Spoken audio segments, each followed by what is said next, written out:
From third world to first, Singapore has achieved great economic success.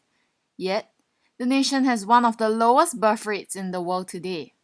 Over the years, local birth rates have fallen fast, well below the replacement level of 2.1, last achieved in 1976.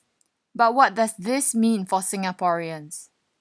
Okay, so the effects of low population growth on Singapore is that there's added pressure on Singapore's economy because we don't have enough of a local labor population, labor supply. The other effect, of course, is greater pressure on single individuals because the focus then is on getting more Singaporeans to marry and have children. Each year, the country spends more than $2 billion on pro-family benefits to tackle this problem. This includes baby bonuses, healthcare, and housing grants. Childcare leave for both parents have also been extended to reduce the burden of childbearing. But how are Singaporeans responding to these measures?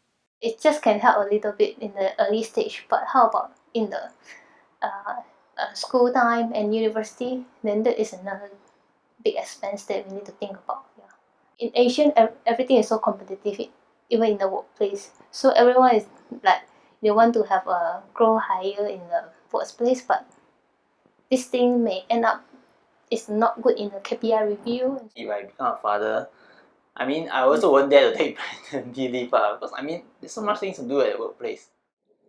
I think because I still feel like I have a lot I want to do as an individual. So I would like to build my career before having kids. And if I were to have a child and then just leave her or him with my parents or maid all day, then what's the point of being a parent?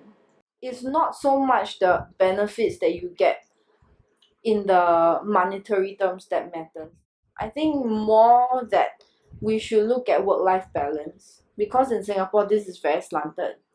A survey by the Ministry of Social and Family Development revealed that more than half of respondents felt that work prevented them from spending more time with their family.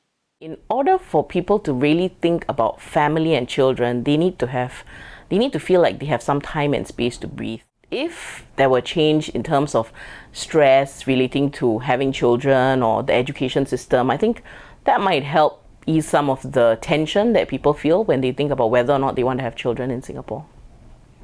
One way we could achieve work-life balance is by adopting a reverse one-child policy, says Professor Tan Po Lin from the Lee Kuan Yew School of Public Policy.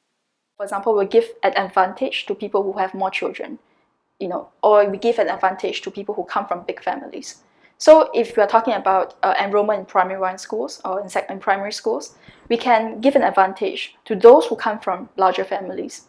So this would be what we can call a reverse one-child policy. So doing something that has been shown to work in Asia, in China, but turning it around to fit our context, which is a low fertility context.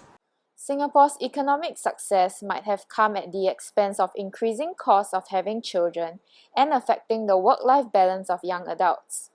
Although measures have been taken to encourage childbearing, these may be insufficient and more incentives are needed to address the demands of young Singaporean couples.